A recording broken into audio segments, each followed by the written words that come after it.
Might be live. It's starting. Hello and welcome to the Golden Sports Report, episode 83. I'm Andy, I'm Dylan. I'm Chris. and today we are going to talk about, a lot of things. We haven't been on for like a month. So, yeah, if you came back to watch this, thank you. We really appreciate it because we did kind of just ditch and didn't know if we were going to come back, when we were going to come back. We'd be like, are we having a show tonight? And then it's like, there's only two of us, we might have to pull a random in this and that and the other thing. So we just figured we were going to wait until we got it all set up. And frankly, we don't even have it all set up yet. But we can't wait anymore on these shows. We're already into week 2. We've been around for a year. That's pretty impressive. I've been talking a lot. This is going to be a long show, but hopefully you watch it all because you haven't seen us in a month. And, why would you not want to watch a long show? They've always been long. This one's just going to be a little bit bigger. So, let's first talk about the Bills. So a lot of things have happened in a month. The last show, I asked Dylan what the last show was, and he was like, the preview of the Hall of Fame game. And a lot of shit's happened since the Hall of Fame game. So I guess we should talk about the team first. Then we'll talk about the fun that happened last week. So the team's 2-0. It went 0-4 in the preseason, and I thought it sucked, and I still think it sucks. So, it's not as bad. Not as bad. All right, so, Dylan, I'll let you. You've got the floor. Talk about how you feel about the Bills. How you feel about. It's hard to say. We haven't even did a season preview, so it's hard to even what we're gonna talk about. Just talk about the Bills and anything you want to talk about the Bills. All right, so since we've been gone so long, I'll just kind of wing this. The preseason was very ugly. I wish we would have had shows during the preseason because then you guys all could have heard Andy just continually bashing EJ Manuel and me trying to come to his defense, but for the most part being unsuccessful because he wasn't helping me out. But then the season comes along, and I'm not going to say he's been great, but he's done what we need him to do to get us the wins so far. We beat the Bears, a team that most people expected we wouldn't beat, and then we beat the Dolphins, who I think more people expected we would beat the Dolphins, but they beat the Patriots in week 1. And then in week 2, the Bears beat the 49ers. So the two teams we've defeated have all gone on to defeat two teams that are considered to be top of the league, really. So that's great to see. We face the Chargers next week, so who knows how that'll go. I'm hoping for the best. I think if we can beat the Bears, we can beat the Chargers. That's just a personal opinion, although they beat Seattle, so you never know this season. There's been some unexpected things. Sammy Watkins had a minor rib injury, but he had a really nice game in week 2. I don't know. I should be getting into specifics of the games, but we're doing well so far, so that's great to see. Strong start's important to our season because we have such a difficult end to the season with our last 4 weeks being the Broncos, Patriots, and Packers, other one being the Raiders. And so the better of a start that we can get off to, the better it is for us in the long run because we know we have a couple tough matchups headed our way, and as optimistic as I like to be, those ones are certainly going to be a lot tougher than I think the rest of the season. So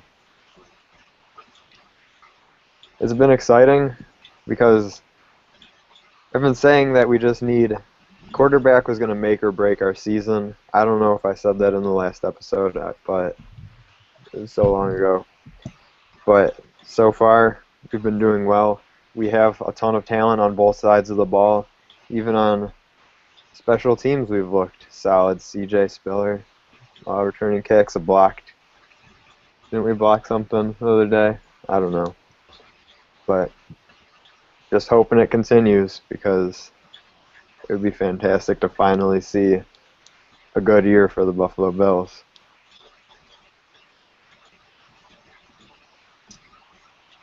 Chris, what's Um, your feeling on the Bills? well, the Bills are currently sitting on the very top of the AFC East. We are 2-0, looking to go 3-0. I think San Diego. They knocked off the defending Super Bowl champs in Seattle last week, but they just lost their starting running back and Ryan Matthews. We've got a solid defense.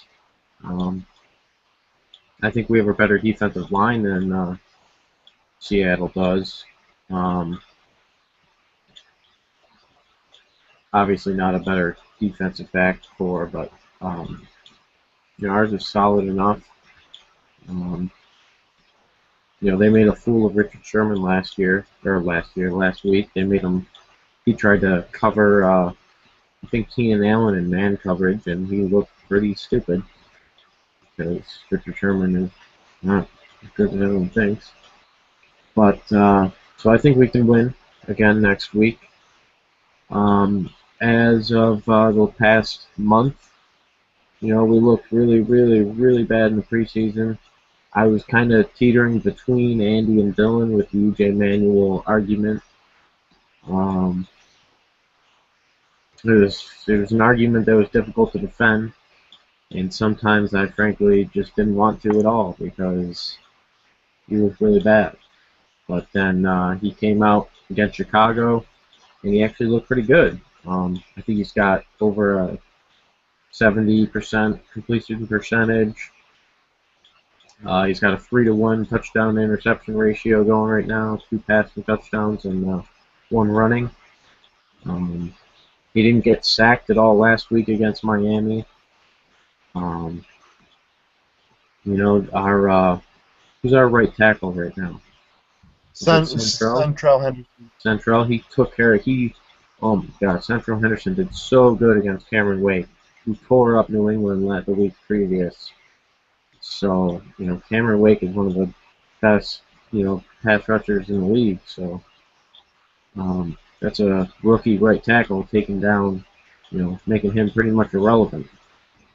We're winning off of our defense, and our special teams is playing strong, and our offense is playing good enough to keep us, going. Dan Carpenter is, he's the AFC Special Teams Player of the Week in Week 1, and had CJ Spiller not returned that punt, I think his 5 field goals in Week 2 would have gotten him, 2 weeks in a row AFC Player of the Week, Dan Carpenter, leading our team to victory.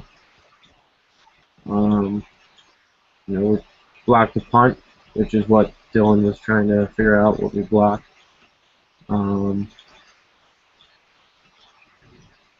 We've got 3 good running backs: Boobie Dixon, Fred Jackson, CJ Spiller. That usually teams have a 1-2 punch. We've got a 1-2-3 punch. Got a speed back, a cut back, and a power back. So, we got a good offense. Sammy Watkins is coming into his own. I thought for sure he was going to be a bust, but he played well. Through a rib injury, you could tell last week if you were watching the game. I wish I was there, but I enjoyed watching it. Um, you could tell it was nagging at him, but EJ's looked pretty good. So as long as he can keep it up and not make any mistakes, or not as many as last year, our defense is going to be solid. I could just imagine if Kiko was actually still there, but Preston Brown has done really well. Coming in another rookie linebacker, so I'm imagining once Kiko comes back, our linebacking core is going to be one of the best if Preston Brown continues to shine like he has, in my eyes at least. So, yeah, that's about it. We are riding our defense. Offense is playing good enough, and our special teams is being awesome. So let's go 3-0. Oh, one more thing. I do believe the last time the Bills got off to a 4-0 start was on the back of a rookie quarterback. I do believe it was a rookie quarterback, J.P. Lossman, and we went 4-0. We took him ahead of Aaron Rodgers, traded up for him. It's a good thing we did that. Then he got a concussion and was afraid to get hit the rest of his career and played awful. But he was good before that. Yeah, that's about it. Let's hope that doesn't repeat. Yeah, we don't want that. We don't need injured quarterbacks. I can't leave it there. All right. So EJ. So I don't like EJ Manuel. I just don't. And he right now he's managing the game like he should. And he's doing a decent job at that on the back of the run game. And the first thing I hear is, well, Russell Wilson does the same thing in Seattle, and you think he's great. And I'm like, yeah. And you see Russell Wilson also complete 4th and 22 in the NFC Championship game. And you see him make plays when it's time to make plays. EJ hasn't really been in that many opportunities. I guess we'll have to see. But, Russell Wilson has made plays when he's had to make plays. He may manage the game 90% of the time, but when it's 4th down, he gets the job done. And he's got a Super Bowl. So, and he's not injured all the time. But this defense is really good. The defensive backfield, it's gonna be tested starting this week against San Diego. Chicago has a great wide receiver core with Marshall and Jeffrey there, and they were able to keep them under control. Sure, they both got injured, which also matters.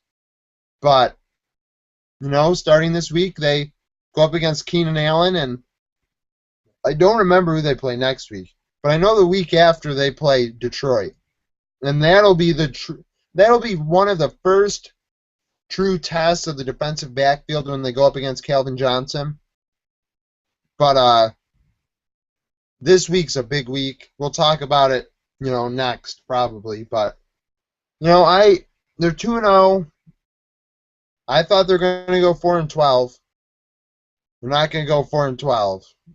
Are they going to have a winning record? Probably not. In the playoffs, no. Just no. You have to have 9 wins by 8 wins by December to get in the playoffs. You need to go 8-4 to start the season to make the playoffs, because you are going to go 1-3 in that last month, no doubt. So, you got to go 8-4. Watkins had a breakout week last week, but this rib injury, I've seen people play through the rib injury too. So that's a thing. Offensive line, Looks really good. Central Henderson, 7th-round pick. I remember somebody said him as a sleeper. I don't remember if it was myself or Dylan or Chris or Sean or whomever did it at the mock draft when we had the NFL mock draft and things like that a few months ago. But somebody said Central Henderson was a sleeper at offensive line, and they hit the nail on the head because this guy was able to take Cameron Wake and keep him completely irrelevant. And Cameron Wake is one of the top 5 defensive ends in the league. And that's a really big deal. So we may have our tackle situation figured out. And we live and die by EJ. So that's the thing. That's kind of my spiel on how I feel about the season thus far.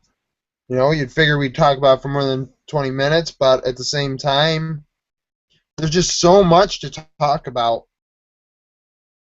It's like we can't talk about it all, so let's just really, really give a crash course on how we feel about it. And try and, get into a rhythm like we were last season. So, next, before we talk about the Savior, I won't mention his name yet. We all know who the Savior is. Let's predict the Bills game this week against the Chargers, who just beat the defending champion Seattle Seahawks. Chris, I'll let you go first. Were the Chargers at home last week? Yes. I'm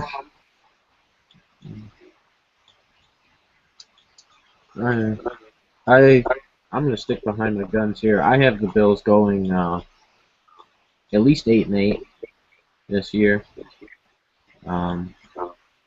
Maybe even 9-7. I think we can beat the Patriots in one of those last 4 games. They lost to Miami. Patriots aren't that good. I don't know. Depends on if LeBron's alive. I predicted the Patriots to be at the Super Bowl this year, but then they lost to Miami. So we'll see how it goes. Back to the Bills. I think the Bills can pull it off. They're going to ride the backs. They're going to ride the momentum from the 2-0 start. The Savior swooping in, and you're starting to echo a little bit.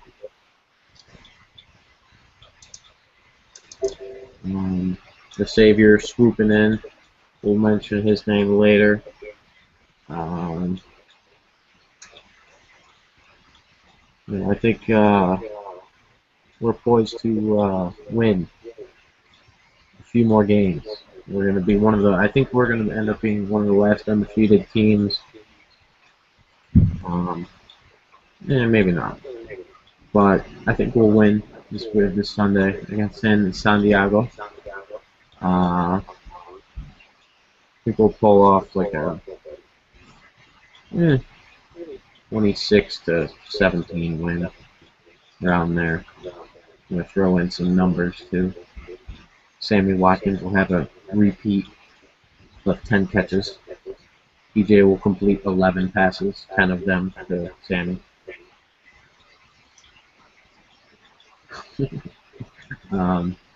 Yeah, the only other one to Robert Woods for a 90-yard touchdown there. Probably nothing, but yeah, that's 26-17. I'm going to put it at. And that's being generous. I think our defense might hold them to less than that. So let's see. Did it still echo? Is it still echoing? No, I don't think so. Damn it, motherfucker. Whoa. Oh, that's right, we can swear on this shit. We're allowed to swear. This may be season 2, and the football fans may have left when football season ended, but we changed, and we fucking swear now. Yeah. As long as we don't say discriminatory things, we're okay. Yeah. I don't swear now. Dylan doesn't swear. Dylan does swear. I saw him do it. Need to have a Okay, recording Dylan. that says follow Dylan so we can hear it. Mr. Optimistic. What's your prediction? All right, for week 3, I think that this may come as no surprise, but I think we can beat the Chargers. It's echoing again, but as an explanation, when you look at the teams, I don't personally think that highly of the Chargers defense. I don't know much of how they've done this year, to be honest. I haven't looked at it that well. Obviously, they have an edge at quarterback with Philip Rivers. Keenan Allen's a great receiver. Chris mentioned earlier that they lost Ryan Matthews. Not a huge surprise there because he's always hurt. So it's going to be Danny Woodhead and Donald Brown shouldering the load. Maybe an appearance by Brandon Oliver, former UB running back. But so I don't know about that. Obviously, Antonio Gates had a huge game last week, so I do think they have the edge at tight end. They have edge with receiver with Keenan Allen, just because he's done it. But I wouldn't be surprised if somebody like Sammy Watkins at least matched or did similar to what Keenan Allen did, and if we can pull that off, then I think we have a good chance of winning. I don't think Philip Rivers is going to throw for more yards than EJ. I think that's very likely. I know the run game, I think with Matthews out, our running backs will likely have a much better game, I think, unless Donald Brown I don't see Donald Brown or Woodhead really going off. They can be solid, but I don't think they'll be able to produce as well, especially without Matthews now. And hopefully our defensive backs can throw Gilmore on Keenan Allen, and hopefully someone else can handle covering Antonio Gates this week. I would be surprised if he had back-to-back weeks that were that great. But overall, I think we'll win. I think it'll be somewhat high scoring. I don't know, actually. I don't know if it'll be high scoring, but I think it will be close, regardless of where the score is. Like, I don't know, maybe I'm trying to think of an actual score prediction in my head, but I can't. But anything I'm thinking is a touchdown or field goal apart, in my opinion. I think it'll be a close one. It's not necessarily going to be an easy one, but I think our team, the way things are going, can keep it up. We'll be at home and playing in front of the best fans in the league. So hopefully we can pull out our 3rd consecutive win to start the season. All right. So hopefully it doesn't echo anymore. I put headphones on. I think the Bills are going to. There's a comment. We'll address the comment directly after. The Bills. This is the first. Like I was talking about the test on the defensive backs, Detroit. This is the true test of the team. A team that just came off a win against the Super Bowl champions, possessed the ball for 42 minutes, which is unheard of, and beat the Super Bowl champions. Now, we have a better defensive line, but, Chris was right when we don't have a better defensive backfield. We don't have a single defensive backfield player in any position that's better than what Seattle's got. Seattle arguably has the best free safety, best strong safety, best cornerback, and then their number 2 cornerback's probably a top 10 corner. Like, that's just how good they are. And it's home. It's home. Thank God it's home, because if it was away, I would say we'd get blown out because San Diego would just be like, okay. But I think it'll be close because it's at home. And, if the fans come and it's as rowdy as it was last week, we'll win. But it has to be that rowdy. It's going to have to be a game in which you can't possess the ball 42 minutes because you keep getting delay of game penalties because you can't hear. That is what's going to happen for us to beat San Diego. And we have 2 comments. So, Chris, as the comment man, I guess, the comment man, you address them.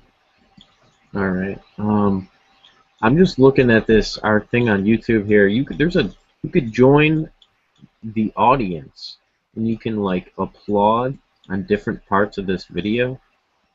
I don't know. I think that's weird. I applauded on most of Dylan's and my spots, and then I booed on Andy's. Ooh, you fucking me. But back to something absolutely important. Our first comment was from Matthew Duringer.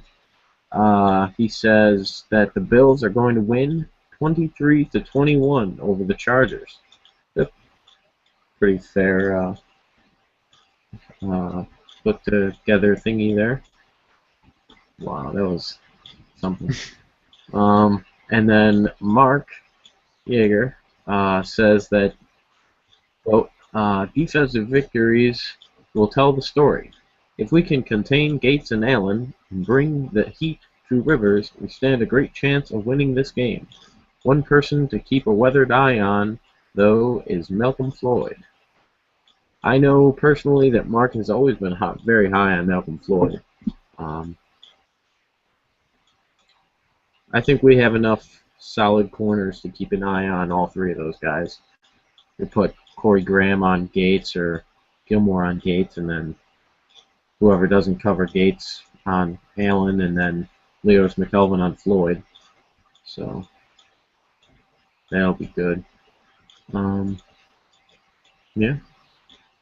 I would look out for Ladarius Green, the backup tight end, personally, to Antonio Gates. Sleeper, maybe. Yeah, those are our 2 comments. Thank you guys for commenting. Keep it up. Yeah, the more we like to interact with the audience, and now that there's an audience app, oh geez, you guys can just have so much fun pressing all those buttons and things. Oh goodness. I think you got to watch for Eddie Royal. I think Eddie Royal is still on San Diego. He had a good year last year, and he's quick. And Nickel Roby will probably be on him. And, that's the guy I'd watch for, is Eddie Royal. And, Gilmore, I hopefully gets up against Allen, because that's your test right there. Gilmore, are you ready? Because Sherman just got destroyed by this guy, so you better be able to stand a chance against Keenan Allen, because in 3 weeks you got to play Calvin Johnson, and good fucking luck. So, what? I was just saying, just agreeing with you. Yeah, should applaud that scum. So next, I guess we got to talk about Terry Pegula. We're not going to do the night game predictions because we have just so much stuff we got to talk about that I don't think it would fit. So, Dylan, you can give your opinion of the Savior. Don't cry. A lot of people cried. The floor is yours regarding this topic. Well, I'm glad that Terry Pegula bought the team. I know there were all the reports like, oh, Bon Jovi wants to buy him and move him to Toronto and whatever. But I'm glad Pegula got him because we know he's from this area. He's gonna keep him here. He's already heavily invested into this area with the Buffalo Sabres and the whole Harbor Center and downtown Buffalo. People are referring to Buffalo as Pegulaville now because he's got a lot going down here, and it's good to see because he's showed that he cares about the area. He's worth billions of dollars, and he's been pretty I don't know if this is philanthropic with his money in terms of he donated a bunch to his alma mater, Penn State, to build a hockey arena. Now he's come back to around where he grew up, and he's investing in the teams, keeping them here, and it's great because in Buffalo we certainly love our sports teams, and good or bad, as we've shown in the recent past. A lot longer of the recent past for, maybe it's not so recent for the Bills, but Buffalo loves sports fans. You could tell, I didn't cry, but the fact that people were crying and how just, if you went on Twitter or Facebook or any website that was talking about it and saw any reactions of either people that live in Buffalo or just Bills fans in general, that people were ecstatic that he bought the team. And I mean, he was being talked about like he was some sort of royalty around here, and it just shows how much the team means to us and to our city. And so it's looking like better days are ahead for us, so that's great. And I know a big topic now, I'm pretty sure the NFL Finance Committee unanimously approved him today, so now it's up to the owners or something. Unless that's happened, I have no idea. And now a big topic seemingly is our stadium situation, but I'm less worried about that. I'm just happy we're staying. All fans are happy we're staying. The team's happy that they're staying, and I think you can see that translates onto, I think that's a contributing factor to how we came out and did well against the Dolphins in week 2 with all these things, all this good news coming right before week 2, and it could be, we could ride on all these positive things and keep building, and could be a good season. So I'm glad Pegula bought the team, and it's looking like it's in good hands now. It's the best news the city of Buffalo's probably ever heard regarding a sports team. It's probably some people consider it the best moment in the history of Buffalo sports. It was the greatest day in Buffalo sports history. And that's hard to believe. We went to 4 Super Bowls. We had 2 AFL championships. You know, we had Stanley Cups here. You know, it's a big thing. I'll talk more after Chris, though. Chris, what's your feelings on the Savior? Well, like Dylan, I also did not cry. However, I did, scream out, fuck yeah, like, yeah, got super excited. And then I may have cursed some words about Bon Jovi. And I was indeed a supporter of banning Bon Jovi from Western New York. So that... oh, Andy, please. Stop.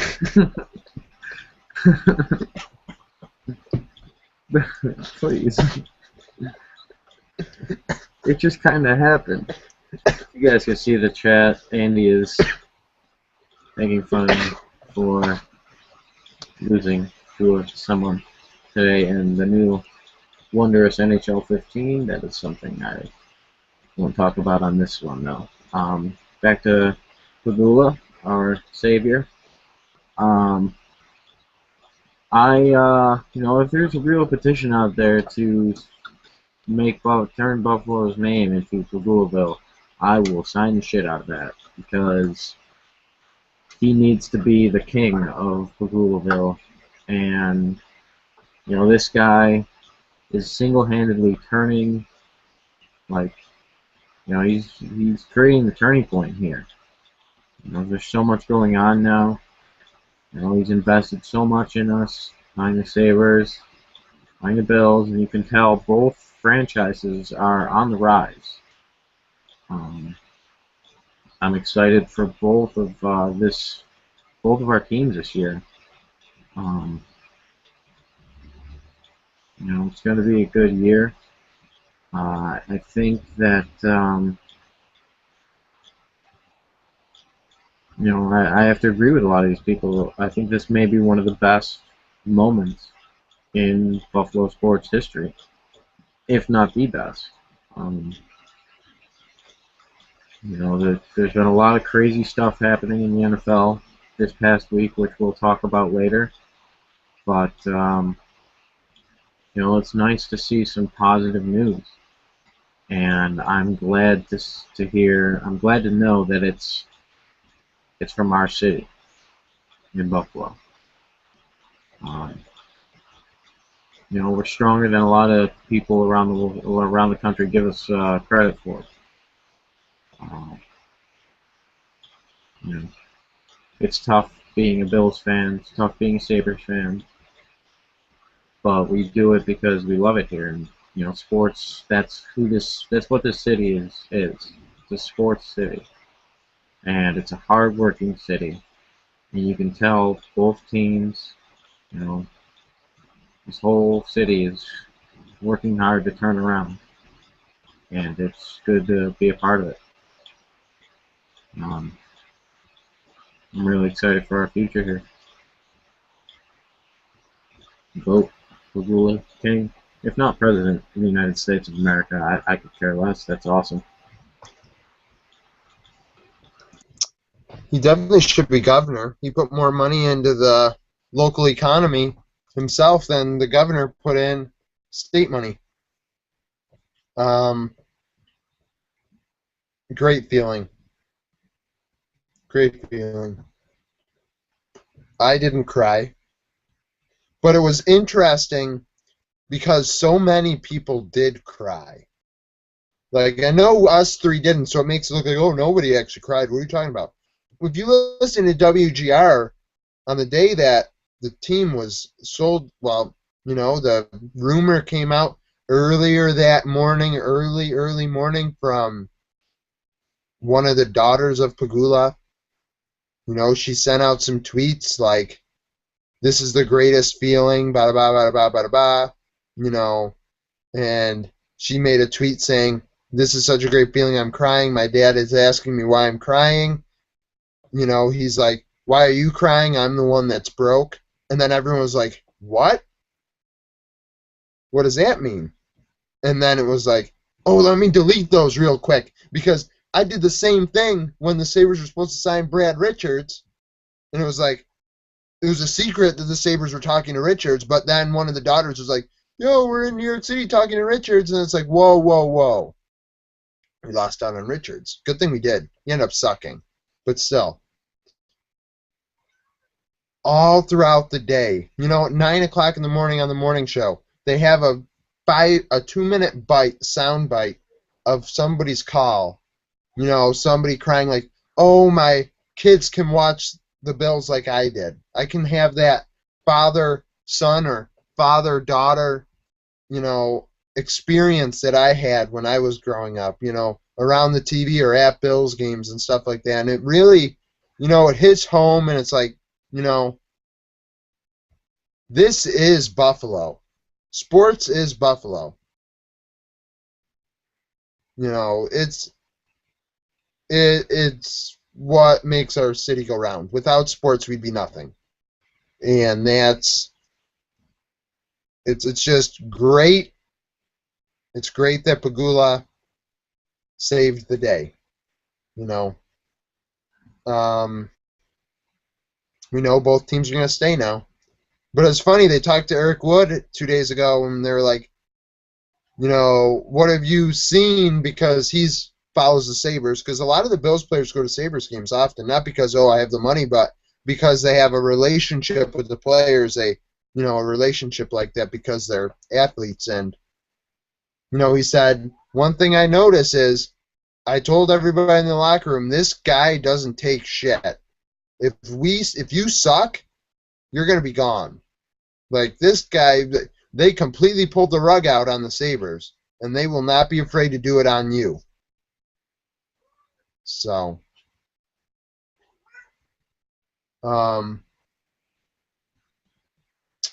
okay. Mark is going to come back for a portion of the show. Our next topic. What? He's going to try. He's going to try. Okay. Well, our next topic is going to be that. So, well, if he's not ready, we'll switch around topics. But, you know, we got to talk about the bad boys of the NFL. And by that, you know, Chris has always been having this little, he always had that little final word niche where it was like, people do stupid things. Athletes doing stupid things. And, you know, is it coming to an end? Are they going to try and put an end to athletes doing stupid things? That's the thing here. As everybody knows, Ray Rice and Adrian Peterson.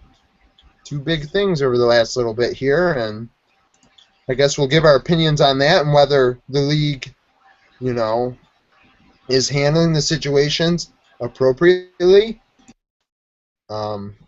Everybody's kind of made their statement all the way from the top to the bottom. President of the United States all the way to, you know, a homeless man more than likely. So, you know, give our spiel. Chris, you can go first on this because this is your niche. This is your thing. Well, I think a couple of you are going to be surprised by my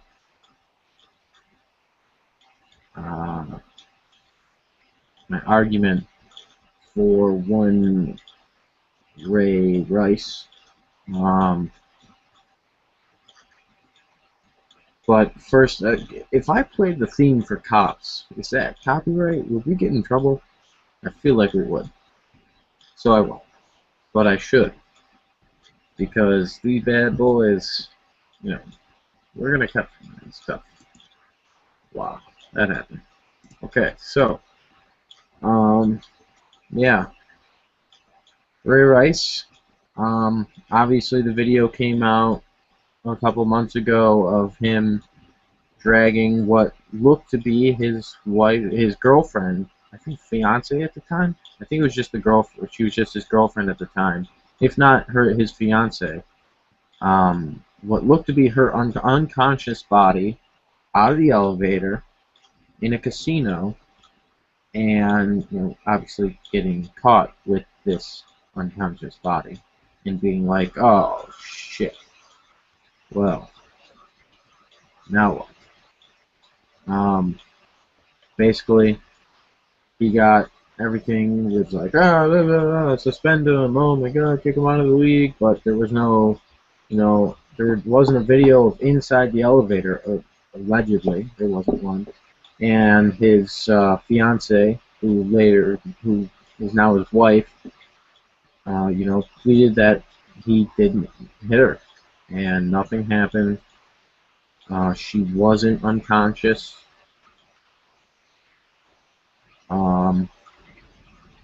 You know, that's obviously not true, because last week, I want to say, early last week, another video came out of Ray Rice and his fiance in, Mark's here,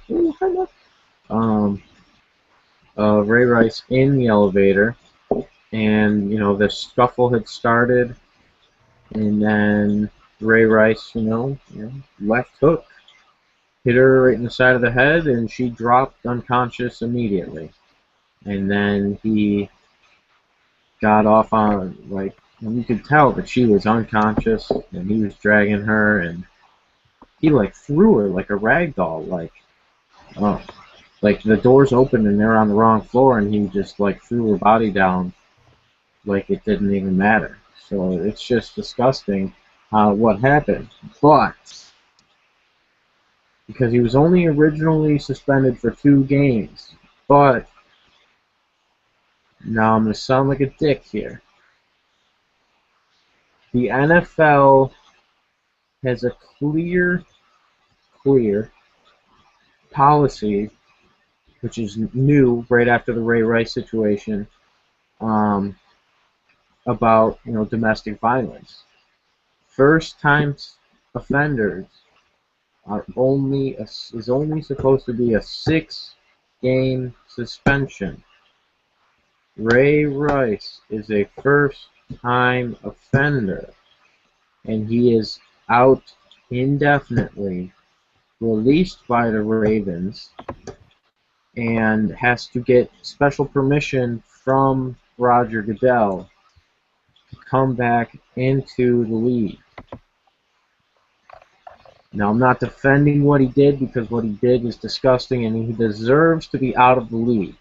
He really does. He should have been kicked out. But what they have set in place in that policy is what they should have given him. And, it should have been 6 games. The Ravens, that's up to them if they want to release him. But he should only be suspended for 6 games, which is his exact argument as to why he's now appealing the suspension. Not defending what he did. Don't get me wrong. He's a piece of shit, and he needs to rot. His wife, by the way, is still defending him, and all that good stuff. So that's happening. Roger Goodell, if you still deny seeing that earlier elevator video of inside the elevator, that's a whole different scandal. And, it's probably going to end up with Roger Goodell being forced to resign. That's happening. Adrian Peterson. At first, he was, indicted, and then he surrendered himself to authorities for the abuse of a child, his kid. He hit him with a belt, and I believe there were lacerations and bruises on his lower body. And I'm not going to get into too details here because it's kind of disgusting. But there were, cuts and bruises, and it wasn't, the act, because he was disciplining the child. It was how bad it was the severity of it. It was so bad. And then, he sat out for 1 week, and then the Vikings reinstated him for what seemed to be a couple hours.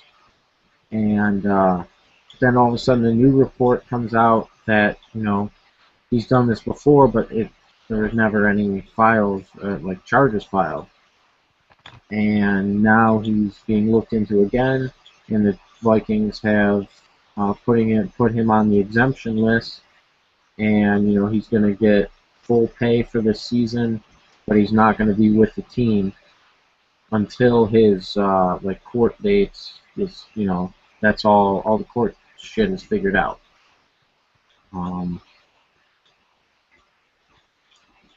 Did they handle that right?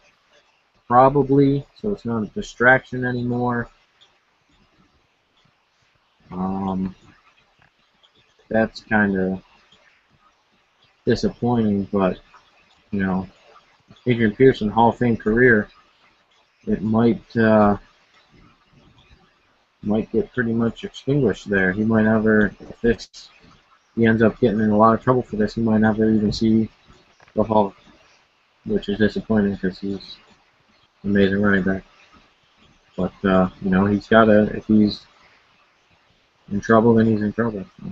He shouldn't have done the shit that he did. And then there was another report that came out about another running back, which I'll talk about in my final word. Mark, you mentioned it to me earlier. But, yeah, that's it for me.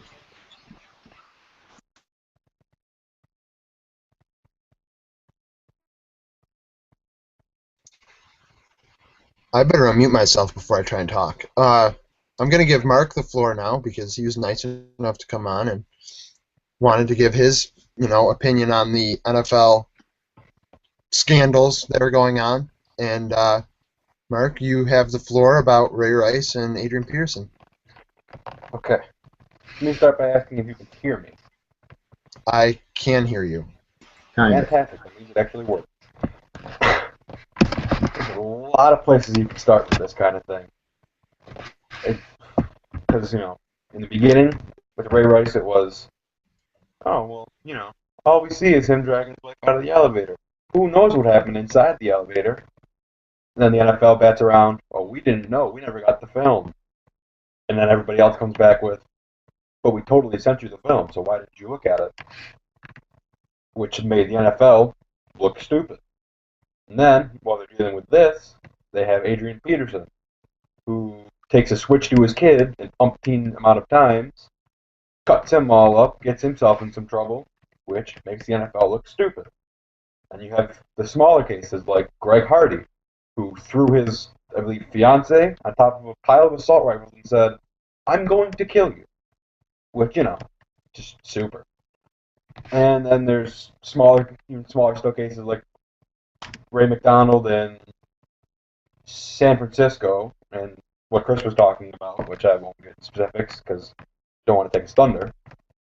But the bigger point here is Roger Goodell has failed as commissioner of the NFL because his job is to keep the shield as clean as it can be. And over the last week, there has been more mud thrown at the NFL than I think I've ever seen. And his mismanagement of these things is just reprehensible and inexcusable.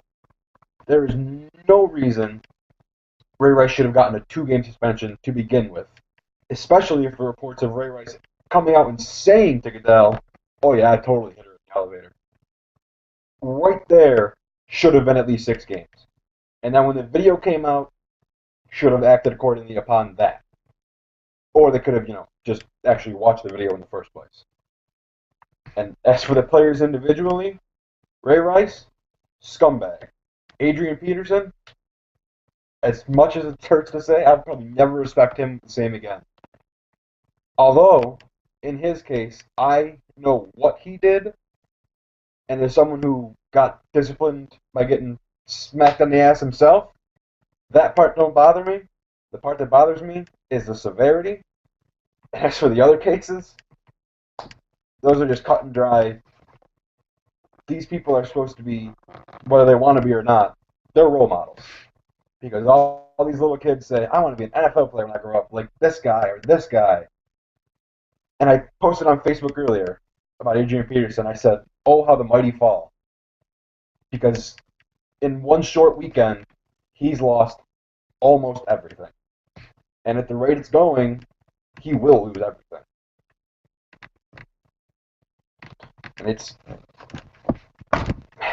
And you can't not blame Roger Goodell for this part of it. I mean, he's not the one that went into Peterson's house and said, "Hey, go whip your kid for me." But the NFL is looking like an idiot. What seems to be every day you wake up and someone else did something stupid. And eventually it all has to come back to the top.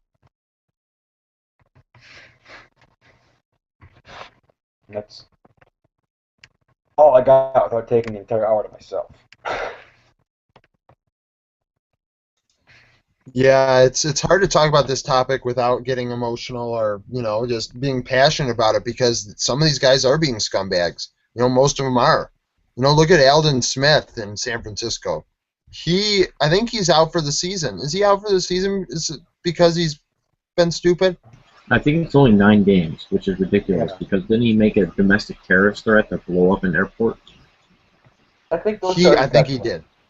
Yeah, like he should be arrested and put in jail immediately. If you don't just threaten to blow up an airport. Yeah. Get a slap on the wrist. Yeah, that's a mess. I'll let Dylan talk before I start going off. Dylan, you have the floor, sir. All right, well, I'll start by saying, like, in general, like, these NFL players, and they seem to think, like, oh, I play in the National Football League, I make millions of dollars, I can do what I want, and in reality, they can't. And it's starting to notice that with everything, all the access to this media, you do anything, somebody's going to know, and it's going to spread very rapidly. Starting with the Ray Rice incident, we saw the initial video of outside the elevator, and there was a bit of questioning of like what actually happened inside because that wasn't available to the public at first. But we all had a pretty good idea of what happened inside, and that was just confirmed when the video was released. But if Ray Rice was honest and told Goodell, from what I heard, he was honest with Goodell and said that he hit his fiance, Goodell should have been like, okay, and given him a harsher penalty. I read online that somebody was saying, had Goodell given Ray Rice 8 to 10 game suspension from the start, nobody would be upset with the situation right now. They'd have been like, okay, he gave him a more severe discipline, but it was 2 games, and people were already upset about that. And then TMZ releasing the video just added fuel to the fire. And I mean, he certainly should have gotten more than 2. In terms of the case, like, oh, he only should have gotten 6, I don't think it matters. Suspend him for 6 games. Nobody's signing him this year. I don't think he'll be signed next year. And I think the NFL definitely mishandled this. And it's unfortunate to see because players just think they can get away with it. And as of right now, there's not a very good case to make them believe that they can't because, look, there's still a chance that maybe Ray Rice is back next year and he'll have a job, but who knows? In terms of Adrian Peterson, I can't tell people how to raise their kids. If they want to spank their kids, I don't care. I don't mind if they want to spank it. He did go too far with it, and maybe that warrants a little bit of a suspension. I don't think it's anything in comparison to the Ray Rice incident. I think it was much less severe, but again, that's just my opinion, and I think it comes back. Everyone's freaking out about the Adrian Peterson situation because the NFL handled the Ray Rice situation so poorly that they're now trying to cover their own ass by handling the AP situation, and that's just making them do an even worse job with this one, in my opinion. So I don't know what's going to come of this. I know Adrian Peterson's taking an indefinite leave to resolve the legal issues. I know Ray Rice is suspended indefinitely, and I don't mind if Ray Rice is suspended indefinitely because for whatever reason his fiance didn't press charges or testify, and if she did, he'd be in jail. So he probably should be, but if she didn't want to press charges, that's her decision. So I don't think he should be playing. And I'm fairly confident will be a long time before this entire situation is resolved, but I would not be surprised. Well, I don't want to say I wouldn't be surprised, but at the end of this, I think there's a chance that Goodell, Adrian Peterson, and Ray Rice are no longer in the NFL.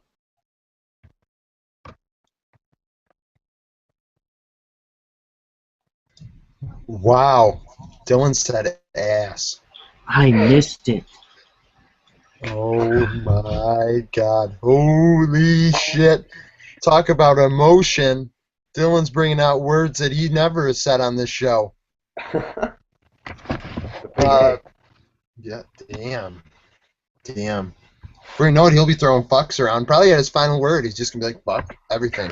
Like Sesame Street. My final Yeah, word. I'm gonna. All right, so the Ray Rice thing, I'm gonna take part of.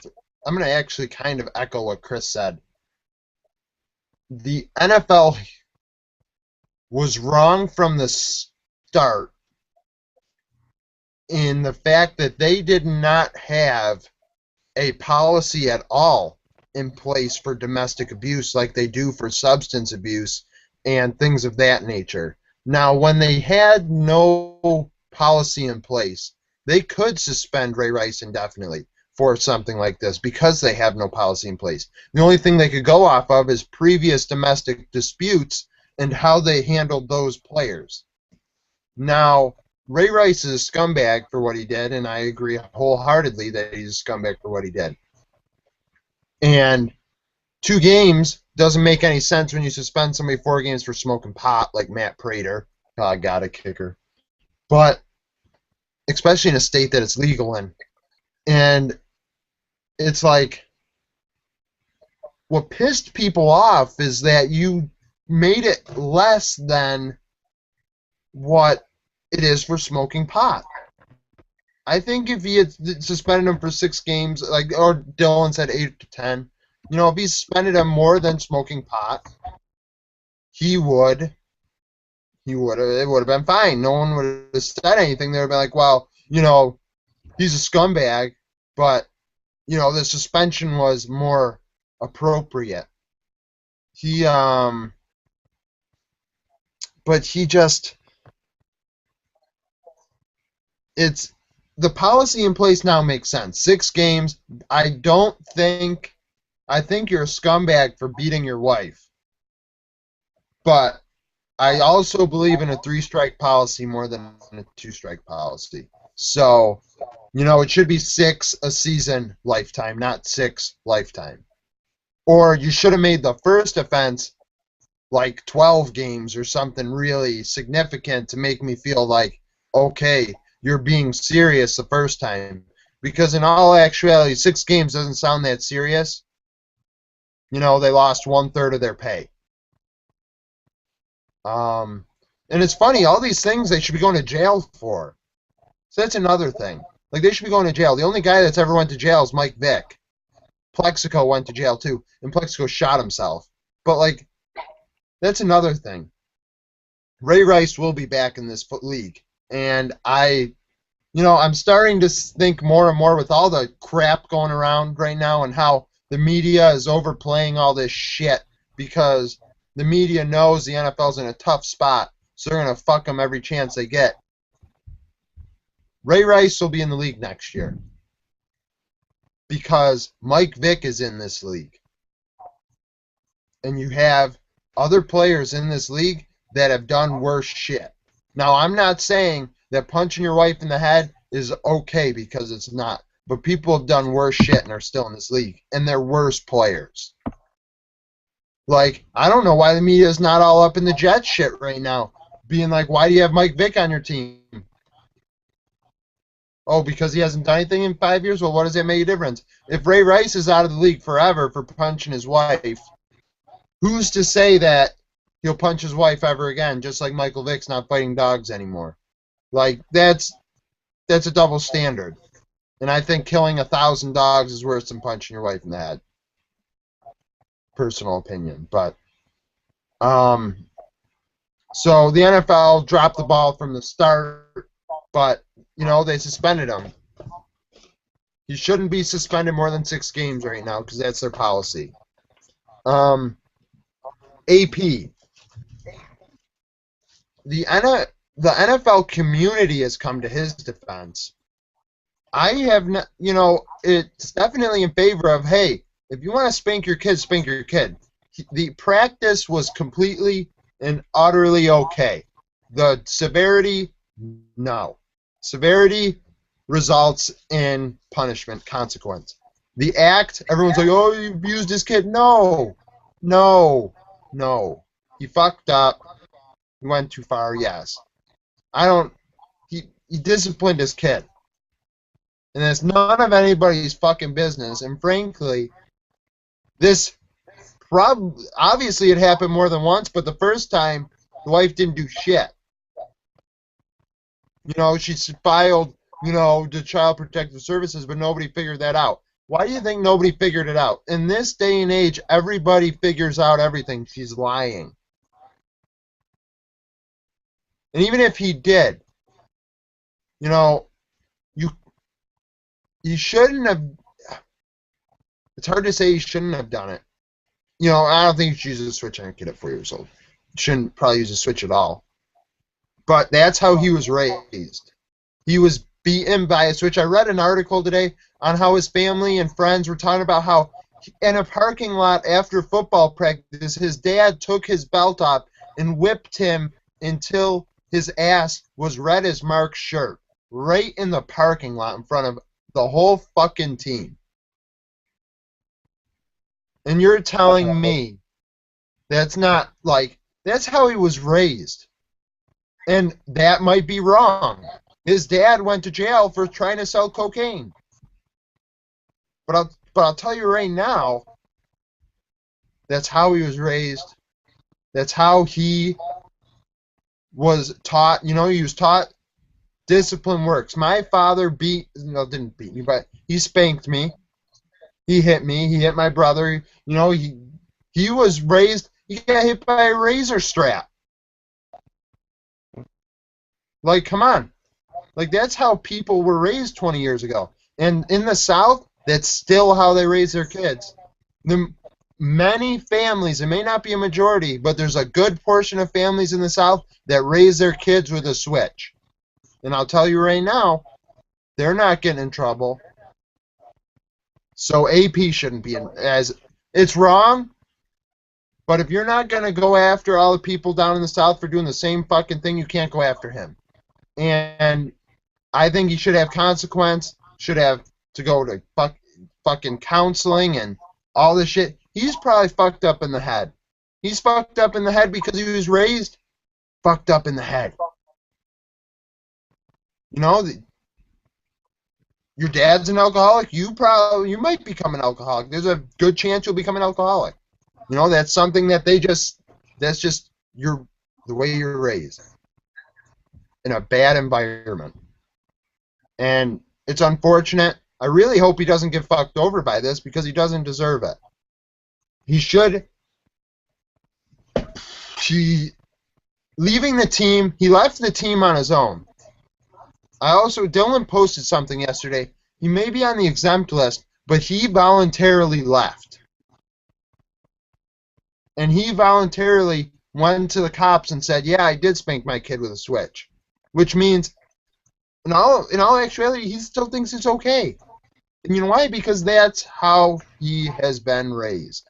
And that's his mindset, because his whole fucking life has been that way. So you gotta fix him.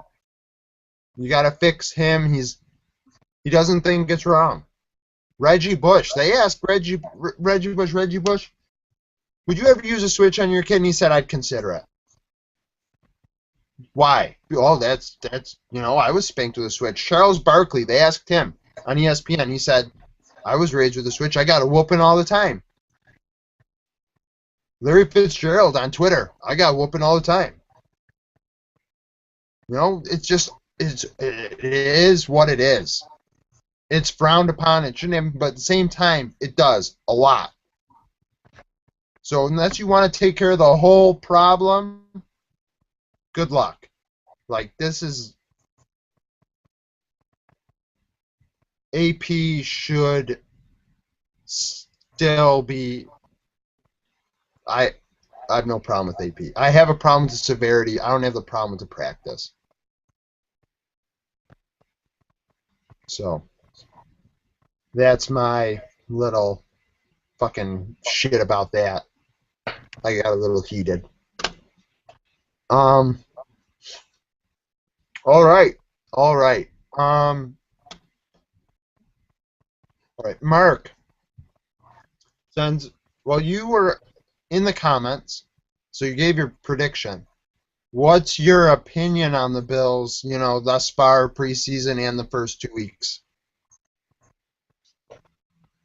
So far, I'm loving it.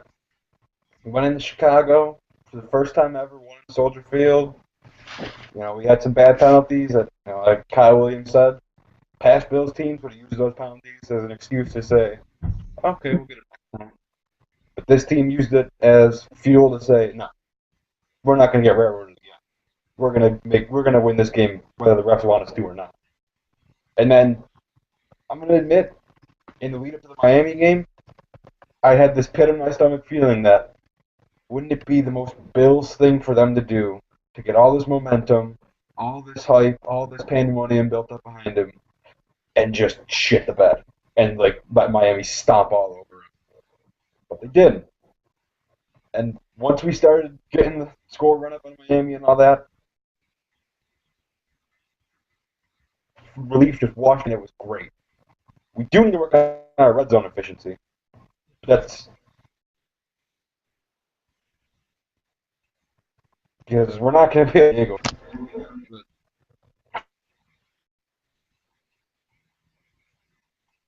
Other than that,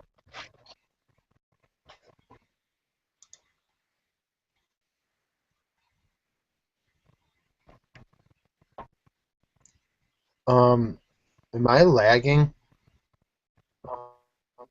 No, I think Mark's having some trouble with his mic. We're only picking up about a third of what you're saying there, Mark. yeah, probably. My internet connection's not super. What am I going to do about it either? It's okay. No, I'm lagging too. All right. We talked about the Bills. We talked about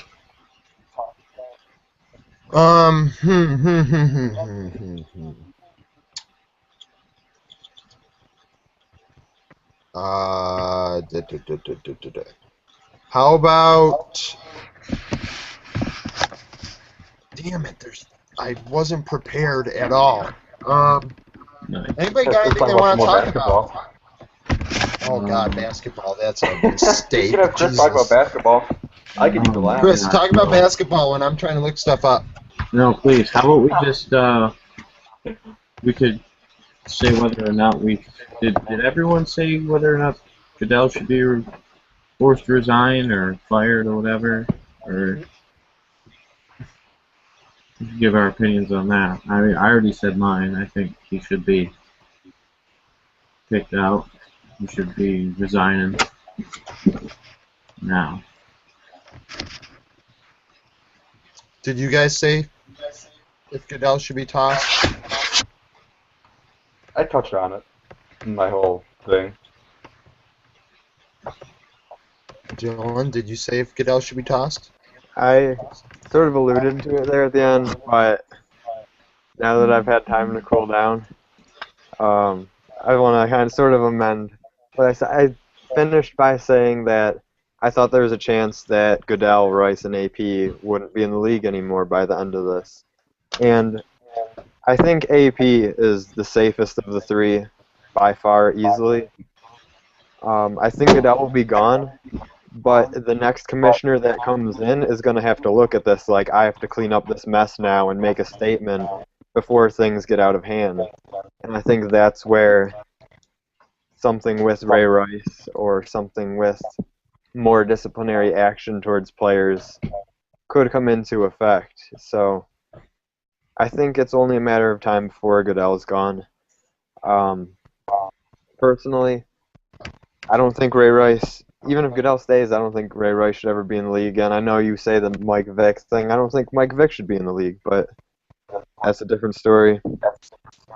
So I think AP, as long as he gets everything resolved, I think things will cool down with him and he'll be at least welcomed back into the league. He may not be a fan favorite or as effective of a running back as he has been, but I think people will sort of accept the idea of him coming back. Ray Rice, I don't think it's really controversial if a team was to even look into bringing him in, especially this year. And that's why I say next year too, even, because I'm skeptical that anybody wants to bring him in. I mean, I know we saw a video of this, but you have to wonder, is just because we saw this one because it was caught on a hotel elevator camera. What's that to say that he hasn't done it before in the past and will never do it again? So, I mean, Ray Rice a couple of years ago was one of my favorite running backs in the league, but at this point, if he never played an NFL game again, I would not have a problem with that. So, I think Goodell will eventually be on his way out, and I don't know how the Ray Rice situation will be handled from there.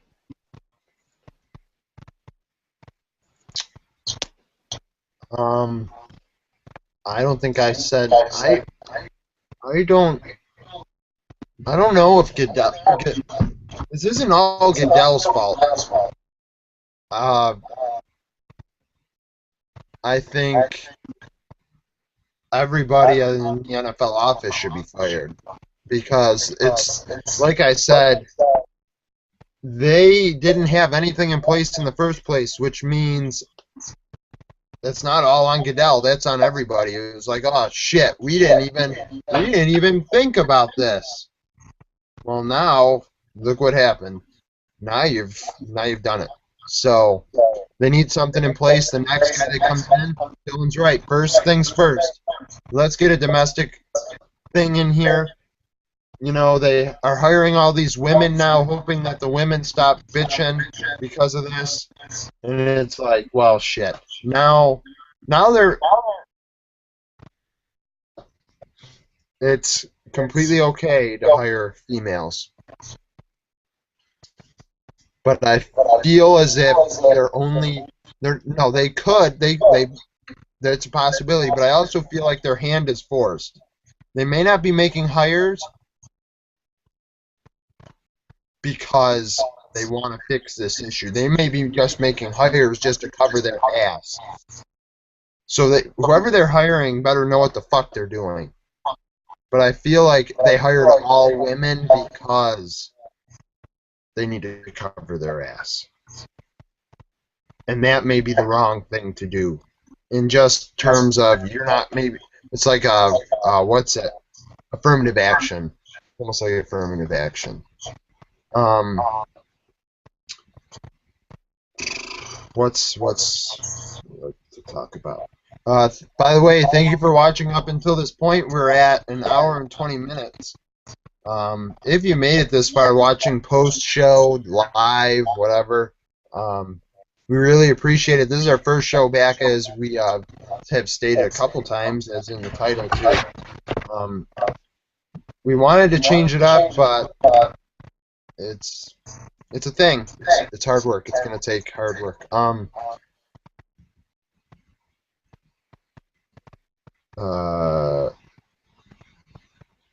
right. Sounds good. Sounds good. All right, we're going to go with final words now because we've kind of ran out of steam here. We wanted to keep it as much NFL as possible. As we know, Traverse City just happened. The Sabres sucked. So that's kind of a thing. Final words. Final words. Who wants to go first?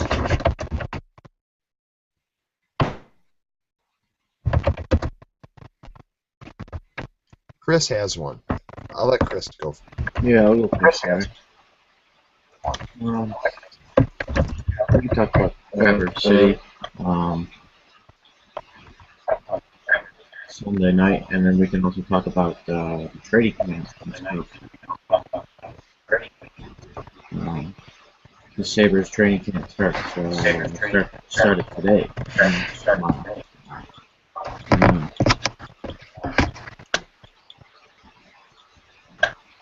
My final word is just another, basically, gonna do stupid people doing stupid shit.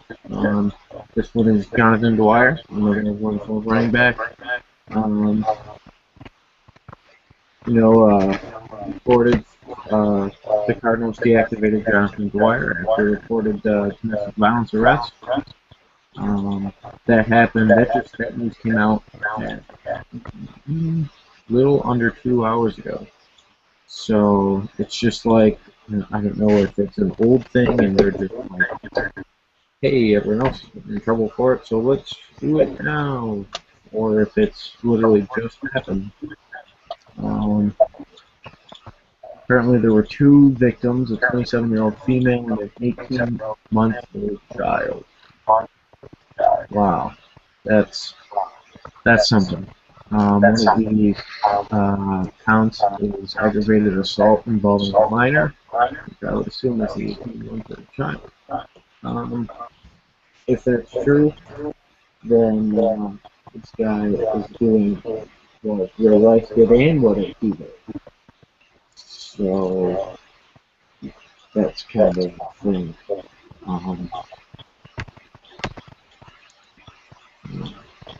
Dwyer obviously doesn't have the track record that AP has had and Ray Rice has had. So he'll probably see a hefty suspension, and he should. That's most of my final word. I just wanted to say thank you guys for tuning in. It's been a while since we've been able to get on the show, but I know I'll be available for every show from here on out. Unless something emergency comes up, I should be on the show for sure. So we're gonna stick with it, and I hope you see you guys Sunday night.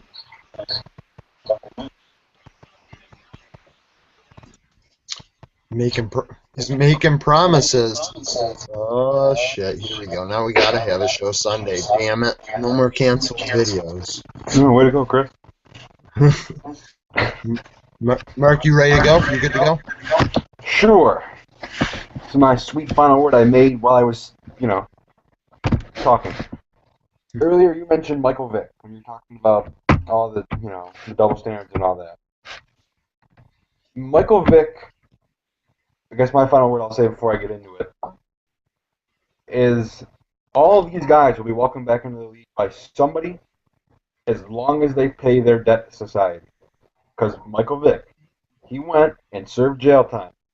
And when he got out of prison, served his debt to society, he got a job. He got another shot to prove he was still an NFL player, which he took advantage of.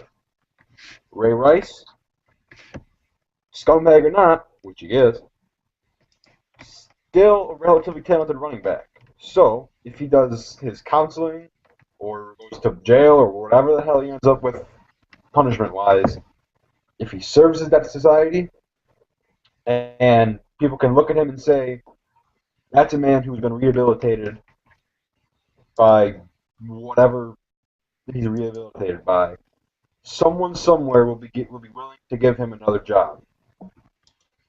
The same kind of deal with Adrian Peterson. If he goes through the parenting classes, the this, the that, comes out with the big, long, full apology, maybe throws in the press conference with the tears, make it all look nice, and people will be willing to say, okay, because people are even now willing to say, well, Peterson isn't a monster, he just made a mistake.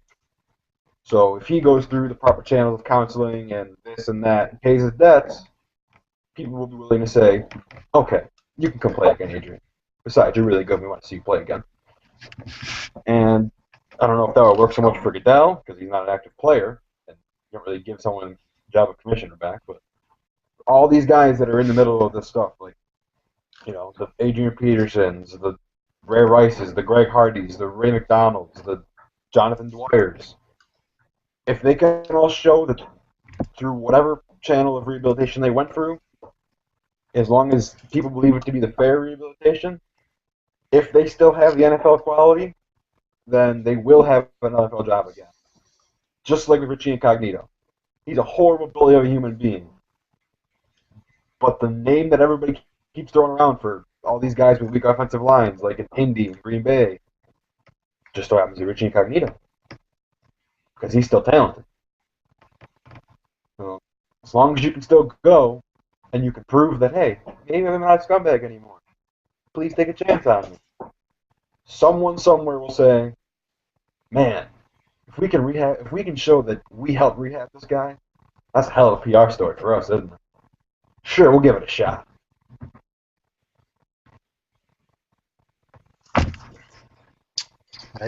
I agree. I think Ray Rice is going to have another opportunity after, he takes classes and proves that, he made the attempt and rehabilitated himself. So that I agree wholeheartedly. Dylan, you're up. All right, so my final word might not be any sort of surprise to anyone because I'm going to talk a little bit about baseball. First, I'm going to give a very brief update on the standings, and I'm going to talk about two of my favorite players and some recent developments on things that have happened to them or going on with them. But as far as the standings go, in the AL East, Baltimore has clinched the division. AL West, the Angels have clinched a playoff spot. And in the NL, Washington's clinched the NL East, and it's the only clinched spot in the NL through this moment. So there's about 2 weeks left, roughly, and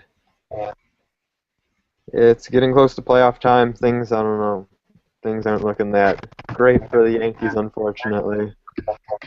I was really hoping they'd make it in Derek Jeter's final year.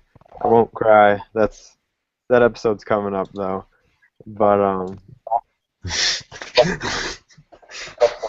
yeah. So I don't know. There's still a chance, but it'll be really tough for the Yankees to make it. And in terms of the two players, just to stay on Yankees, I'll start with Masahiro Tanaka. We know that he's been out since around the All-Star break with a partially torn UCL, and there's been a lot of wondering if it would require Tommy John surgery, which would sideline him for at least a year. He's slowly been rehabbing and amping up his workload, pitch count, pitch intensity, up until pitching a simulated game the other day, and he is now tentatively scheduled to start on Sunday against the Blue Jays.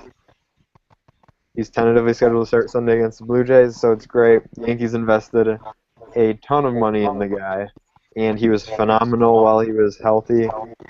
So it's great to see. I mean, not only because he's a Yankee, but I hate to see all these young arms going down with Tommy John so early into their careers. And I know players like Jose Fernandez and Matt Harvey and them. So I'm glad to hear about that. And then on a sadder note, my second favorite player in the MLB, right behind Derek Jeter, is Giancarlo Stanton. And about last week, he got hit dead in the face with an 88-mile-per-hour fastball thrown by Mike Fiers of the Milwaukee Brewers. And I've seen a couple, there actually are pictures of him online with, like, you can see pictures of him on the stretcher with blood all over his face. And then there was a picture of him a couple days later, and like half of his face is swollen. It's like the size of a baseball almost. It's pretty rough. It's similar, if you remember, one of our very first episodes, I recommended to the viewers to go look at Sam Gagne's broken jaw. And it's similar to that, so if you're not squeamish, it's kind of interesting. It just definitely looks incredibly painful. I'm pretty sure it's official that he's been ruled out the rest of the year. Some people had hoped that he would be able to come back for a couple of games, but it's not looking so good in that department. And it's a shame because he had a phenomenal year. He was going to have his first 40 home run season. and now he just falls a little bit short. He still will be an MVP candidate, but it basically ensures that Clayton Kershaw is going to win it. But that's well deserved, anyways. So, good news on the Tanaka front, some bad news on the Giancarlo Stanton front, and we're getting into, even if the Yankees are out of it, we're getting into a more exciting time in baseball. So I'll be sure to keep you all updated on the playoff hunt and as we get into the playoffs in October in a couple of weeks.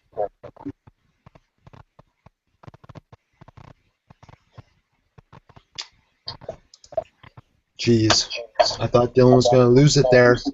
His second favorite player.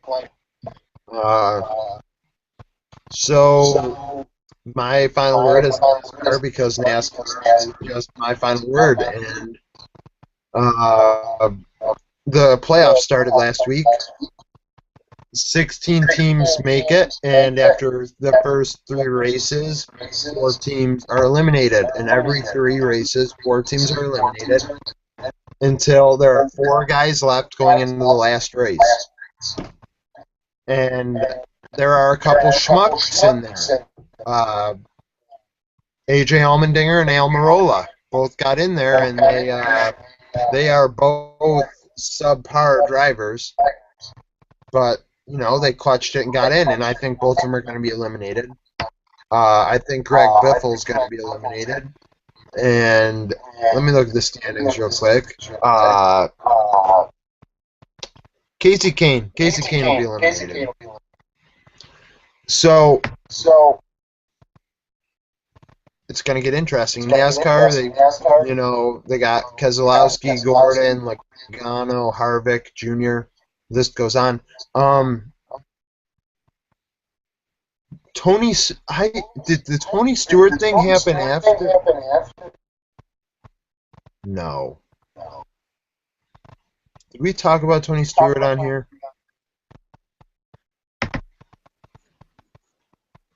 I want to say we did, but it was over a month ago, so I have no idea. Well, an update on the Tony Stewart thing. His case is going to a grand jury. And I just read yesterday that to turn your sprint car like that, you would have to rev your engine. So that makes sense now that why his engine revved at the time of which he hit that guy and tried to swerve around him and missed him and barely clipped him and killed him. So that would make sense. So NASCAR's heated up. They raced at New Hampshire this week. So it'll be interesting. Brad Keselowski won last week. He is moving on to the second stage. So that's the thing. We, clear an hour and a half. We have our next show Sunday. Chris can make it. I more than likely can make it. Dylan is up in the air. Mark's up in the air. If anyone else wants to make it, they make it. We're definitely having a show Sunday then. We're not going to have canceled shows anymore. We may not go live anymore. Who knows? Maybe we'll get fancy. I promised that, and I didn't follow through. So thank you for watching.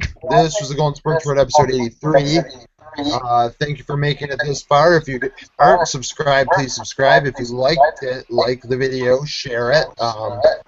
Why would you watch it this far if you hated it?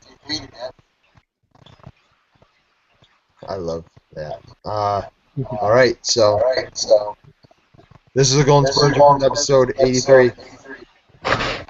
Peace out. Glad to be back. First time I've been on an episode.